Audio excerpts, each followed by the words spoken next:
नमस्कार मंडळी, कसे आहात तुम्ही? मी पण मजेत आहे. आज मी तुम्हाला एक नवीन रेसिपी सांगणार आहे. आताच मी तशी ऑफिसमधून आलेली आहे. अर्धा घंटा झाला, फ्रेश वगैरे झाली आणि दिवाबत्ती वगैरे झालेली आहे.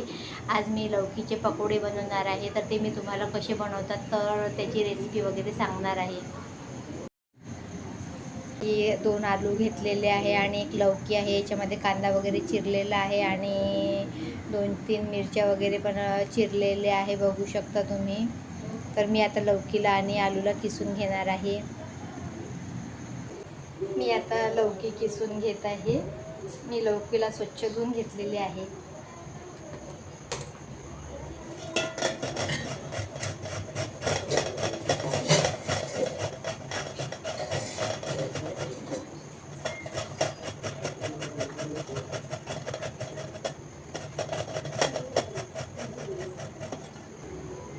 बरेच दिवस झाले होते मी लौकीचे पकोडे वगैरे बनवले नव्हते आणि शरण्याची पण इच्छा होती की मम्मी पकोडे बनव म्हणून. आणि आज मला खूप कंटाळा पण आलेला आहे स्वयंपाक वगैरे करायचा. तर मग मी आता पटापट लौकीचे पकोडे वगैरे बनवते.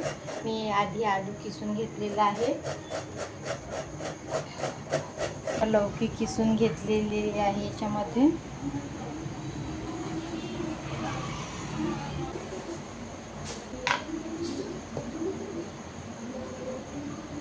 थोडासा ओवा टाकते. याच्यामध्ये ओवा टाकल्यानंतर त्याची छान क्रिस्पी टेस्ट वगैरे येते.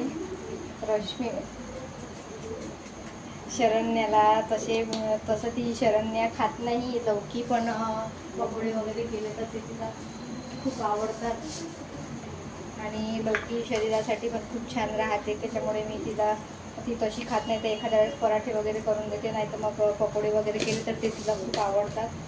तर मग मी तिला शक्यतोवर पकोडे वगैरेच करून देते. त्याच्यामध्ये मी खूप कांदा वगैरे पण टाकून देते आणि मिरच्या वगैरे.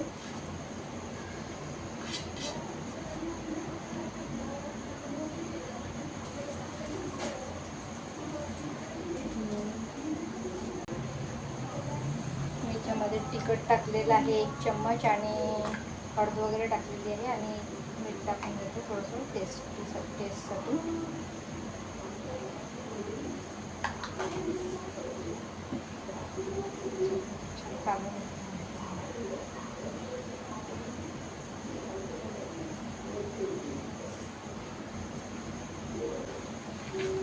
याच्यामध्ये पाणी टाकायची आवश्यकता पडत नाही, कारण लौकीलाच खूप पाणी सुटते.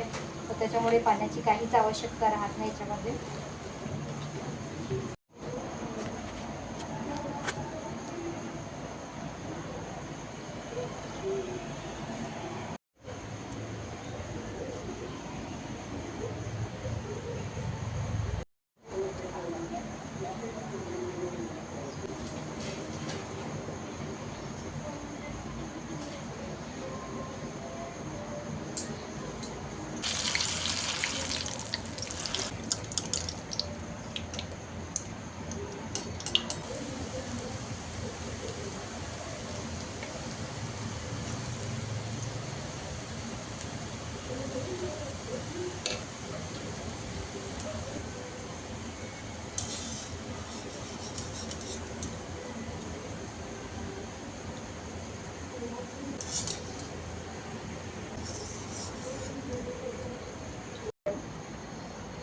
छान पकोडे बनवलेले आहे. आता मी प्रत्येकाला एकेकाला गरमागरम पकोडे देते.